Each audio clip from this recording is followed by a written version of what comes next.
Hello and welcome to the final part of the GUI Test video tutorial about testing web UIs with GUI Test. Today we talk about section 18.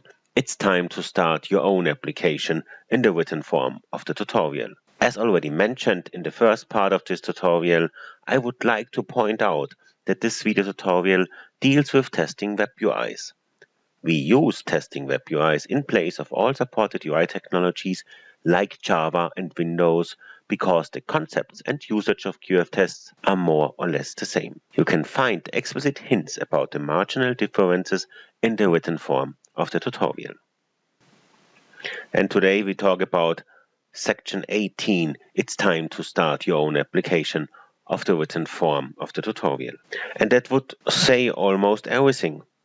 Now it's time to practice and to put all your learnings into practice. So start with creating a new and empty test suite. Then launch your application by creating a setup node using the magic wand to reach the quick start wizard in the GUI test toolbar. Then try to put the explained topics and concepts into practice step by step. Dare to implement the shown concepts and to raise the shown actions of the menu and even the actions which haven't been shown in this tutorial. Please keep in mind to store a copy of the provided demo test suite into your own working directory. As already mentioned, you can implement the same concepts for Java and Windows applications, and the marginal differences can be found in the specific chapters of the tutorial. In case of questions, use the extensive documentation of GUI test. Keep in mind that there is a what's this menu entry at every tree node